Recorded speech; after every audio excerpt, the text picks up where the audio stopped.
নমস্কাৰ আপোনালোক সকলোকে মোৰ ভিডিঅ'ৰ মাজলৈ পুনৰবাৰ স্বাগতম জনাইছোঁ। এয়া পুৱাতে এনেদৰে ফ্ৰাইড ৰাইচ বনাই খালোঁ, একদম সাধাৰণকৈ খাইছোঁ। তাৰপিছতে ওলাই গ'লোঁ আজি বাঘৰলৈ বুলি, কাৰণ বহুত দিন যোৱা হোৱা নাই, তাইও মাতি আছিলে, সেইকাৰণে বোলো ওলাই গ'লোঁ। আৰু এয়া ওলাই যাওঁতেই নামঘৰৰ সন্মুখৰ আৰু এই দলঙৰ ওচৰৰ কিমান ধুনীয়া এটা দৃশ্য দেখিছেনে, বহুত ভাল লাগিলে।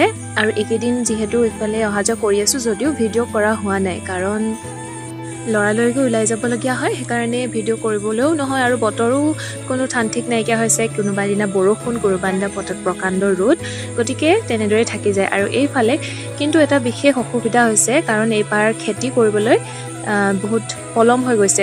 ইমান দিনলৈ নহ'লে আন দিনে আমাৰ খেতি উঠিয়ে প্ৰায় মানুহে, বাৰু যি কি নহওক লাহে লাহে হ'ব আৰু উপায় নাই।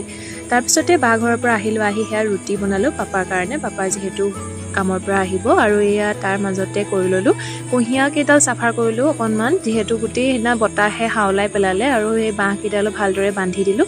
তাৰপিছতে পাতখিনি গুচাই দিছোঁ, কাৰণ এই পাতখিনি থাকিলে গধুৰ হৈ গ'লে কুঁহিয়াৰবোৰ ভাঙি যাব। তাৰপিছতে গধূলিলৈ এয়া হাঁহৰ মাংস আনিছিলে, তাৰপিছতে এয়া আজি ৰান্ধিব, পাপাই ৰান্ধিব। আৰু এইফালে ভাত পাতি থৈছিলে, ভাত হৈ গ'ল।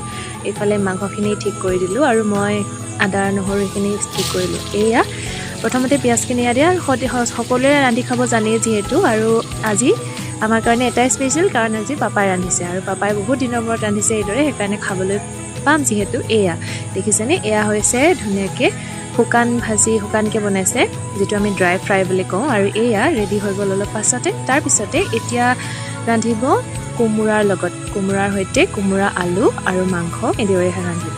এয়া প্ৰথমতে এইখিনি দি লৈছোঁ। আৰু আমাৰ আজি মানে একো বেলেগ মছলা ব্যৱহাৰ কৰা নাই, অকল জিৰা গুড়ি, তাৰপিছতে তাকো সেইখিনি মই গোটা জিৰা আনি তেনেদৰে ঘৰত বনাই থোৱা ক'লা জিৰা, তাৰপিছত অকণমান গৰম মছলা ব্যৱহাৰ কৰিছোঁ, সেয়াই।